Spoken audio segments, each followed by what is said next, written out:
د کہانی شروعات کیږي د یو ټیډي نومي سړي نه چې هغه په پولند کې یو مشهور باکسر او جرمني چې کله په پولند حمله وکړه نو په هغې کې ټیډي هم گرفتار کی او هغه یو داسې جیل ته راولي چې په هغې کې به یې په هغه باندې د ځناورانو په شان کار کو او په سلونو قیدیان په یو کمره کې راغونډ شوي وو او هغې له به د خوراک دپاره صرف د اوبو سوپ ورکو چې د هغې د وجې به ډېر قیدیان د بیمارانو شکار شو او سبب پکې مړه شو او په دې قیدیانو کې یو جانک نومي هلک وي چې هغه د 15 کالو وي او هغه په دې قیدیانو ډېر زیات تنګو او یو ورځ دی بوډا د نورو کسانو سره د دې جیل نه د تښتېدو فیصله وکړي چې د ده دا خبره یو ګارډ واوري او هغه راشي او دې په روډ باندې په سر ووهي او مړ یې کړي په سبا ټیډي ته د جنرال د کور صفایي کار ورکړي چې هغه د دې موقع نه فایده واخلي او یو څو سیوان پټ کړي او هغه یو سیو جانک له ورکړي نو جانک هغه سیو یو بوډا سړي له ورکړي اوس چې ټیډي د ده د ښه اخلاق وویني نو هغه دله یو بل سیو هم ورکړي خو په دې کې جنرال راشي ولې چې هغه ته پته لګېدلي چې د سیوان پټ کړي دي او هغې ټیډي جانک او دغه بوډا سړی بهر راولي او په دې جیل کې چې کوم سړی حکم نه مني نو هغه به مړ کوي اوس دا جنرال د بوډا سړي ته و چې دا سیو په سر کېده نو دا فوجي د دې سیو په ځای دا بوډا سړي اولی او مړ یې کړي او هغه چې څنګه د ټیډي طرف ته تمانچه ونیسي نو ټیډي دا سیو خوري چې دا فوجي دا وویني نو هغه د ده د همت نه ډېر متاثره شي او هغه پرېږدي او هغه جانک راونیسي او ډېره سخته سزا ورکړي او دا ټول هر سره ټیډي مخې ته کېدل او هغه ډېر زیات شرمنده وي خو هغه اوس څه نشي کولی او بل طرف ته فوجان څه ښځې او واړه ماشومان یو کمرې ته ولیږي چې هلته یو جان لیوا ګیس پرېږدي او هلته دا ټول مړه کړي اوس چې څنګه ورځې تېرېږي نو په دې قیدیانو باندې ظلم نور هم زیاتېږي او هغې د مزدورۍ لپاره به د سهار نه مخکې پاڅول او هغې له به اوس د خوراک دپاره نور هم کم هر څه ورکول او یو ورځ یو فوجي روټۍ خوري او هغه د روټۍ دا یو ټوکړه خطا کړي چې دې کې دوه قیدیان دې روټۍ پسې ورمنډه کړي نو چې دا فوجي دا وګوري نو هغه له ډېره مزه ورکړي او هغه په دماغو کې یو ترکیب راشي هغه یو دوه قیدیان روغ غواړي او هغې ته وایي چې یو بل په مخ وښی او که دې کې چا وګټله نو هغه له په انعام کې یوه روټۍ ورکوو او یو راوډ نه پس ټیډي راولي خو هغه یو باکسینګ چیمپین وي او هغه دی نشي وهلی او دې نه پس یو جرمن افیسر راشي او هغه ټیډي ته وایي چې ما سره د باکسینګ یو مقابله وکړه چې دې سره ټیډي هم راضي شو د دې منځ کې دا مقابله شروع شي په دې کې به د افیسر یو شان حمله کوي چې ټیډي ته ځان بچ کوي او ټیډي ته چې مکمل وشي نو دی افیسر له یو زوردار سوک ورکړي دا افیسر چې د ټیډي د قابلیت وګوري نو ډېر زیات خوشحاله شي او هغه له یو روټۍ ورکړي خو هغه دا روټۍ په یوازې ونه خوري هغه لاړ شي او خپلو ملګرو له یې ورکړي په هغه ټایم کې هغه وګوري چې جانک ډېره زیاته تیزۍ سره ساه اخلي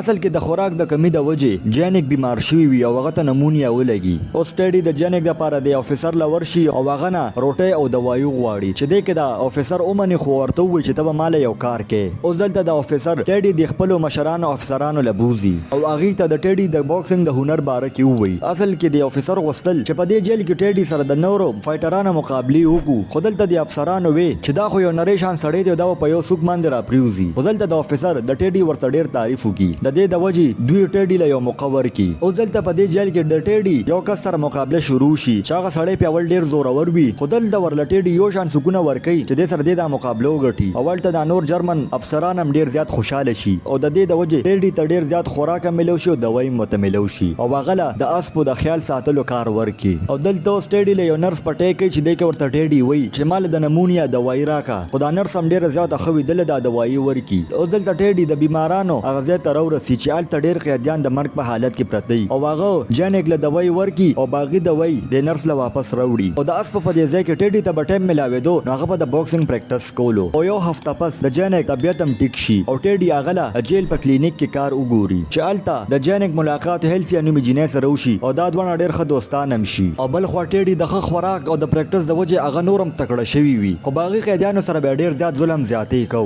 او د وړې غلطۍ د وجې به هم دوی مړه کړل او بل خوا بیمارانو قیدیانو ته د دوی نه میلاوېدو د وجې هغې هم ډېر په بد حالات باندې مړه شي نو ټیډي اوس د خپلو ملګرو بچ کولو دپاره هغه به جی جان سره دا مقابله کوله او ګټله به او چې کوم خوراک به ورته میلو شو هغه په د خپلو ملګرو کې تقسیم کو او هغې سره سره به هغه به د دې کلینیک نه دوایي په ټولې د بیمارانو قیدیانو دپاره او یو ورځ د جرمن فوجان یو قیدي د بل جیل نه راولي او د هغه مقابله به ټیډي سري وي او دې ځل له ټولو ته لګېده چې ټیډي به دا ځل مقابله بایلي خو ټیډي د خپل قابلیت د وجې دا مقابله وګټي او هغه ته ډېر زیات خوراک میلو شي چې هغه په د خپلو ملګرو کې تقسیم کړي او بل خوا څه یهودیان هغې دغه ګیس کمرې ته بوزي چې په هغې کې هیلسیا هم وي هیلسیا په خوراک په ټولو باندې ګیره شوې وه او دې کې دا یو فوجي هیلسیا ته تمانچه ونیسي او هغې سره د زبردستۍ کوشش کوي خو دې کې ته هیلسیا تمانچه واخلي او دا فوجي ولي چې دې کې به دا نور فوجان یو شان ډزې شروع کړي او هیلسیا هلته مړه کړي چې دې سره نور معصوم خلک هم قتل کړي او دا هر څه د جانک د سترګو وړاندې کېږي او هغه چې د هیلسیا مرګ وویني نو ډېر زیات خفه شي او په دې ډزو کې یو جنرال هم په لاس ولګي نو هغه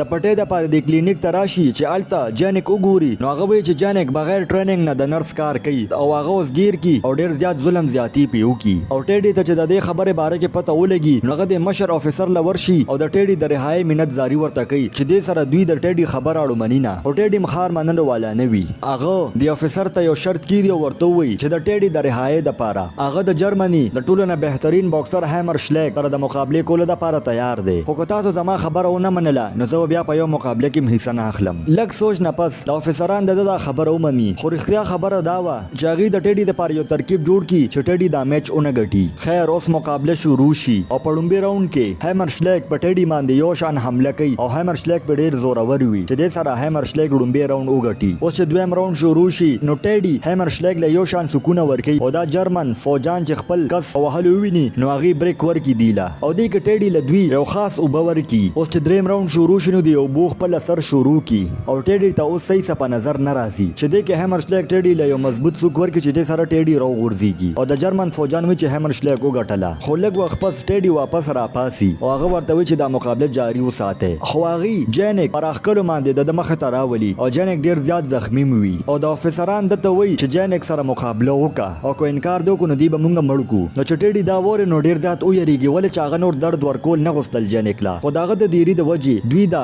جینک ډیر بے رحمه سره قتل کی او هغه ټیډي یو لرګي ته ټوله شپه وړاند کی او په سبا راکوس کی او هغه باندې بیا د مزدوري کار شروع کی خو ټیډي د کار په ځای هغه ځای ته لاړ شي چې کم ده کې د لاشونه خخي او هغه د جینک لاش تلاش کو چې دې کې هغه ته د جینک یو کیلو نه ملو شي او هغه د جینک د پر ډیر زیات اوجاړي او هغه کې یو نوې جوش راشي او هغه باکسینګ رنګ تر ورسې چې الته هامر شلیک پریکټس کوي او ټیډي هامر شلیک له باکسینګ د مقابله چیلنج ورکی نو دلته هامر شلیک د چیلنج قبول کی او ولته د بل جیل وارډن هم ناشتي چې هغه ټیډي گرفتار کړی وو او هغه ته پته وا چې ټیډي نسوکه مقابله نشي ګټلې د دې د وجې هغه د ټیډي په سر باندې شرط کی دي اوس دا مقابله شروع شي او هامر شلیک په ټیډي باندې ډیر زورور وارونه کوي خو ټیډي د خپل فورته او قابلیت د وجې هغه د دیوار نزان بچ کوي او لږ وخت پس هغه په د باندې یو شان وار شروع کی چې د هامر شلیک د مخ نقشه بدل کی او د سره هغه د مقابله مو ګټي او هر طرف ته قیدیان صرف د ټیډي نوم په چغو سره اخلي او د سره به د جیل د وارډنانو د به جیل ته بوتلو د مقابلو د پاره خو لږ وخت پس د الایټ فورس والا په جرمن باندې قبضه وکړي چې د سره دا ټول قیدیان رها کی او اوس چې کله ټیډي خپل کور ته راشي نو هغه به ماشومان له د باکسینګ ټریننګ ورکاو چې د سره دا کہانی ختم شي کو تاسو دا کہانی خوښ شوی نو دا ویډیو در سره لایک او چینل در سره سبسکرایب کړئ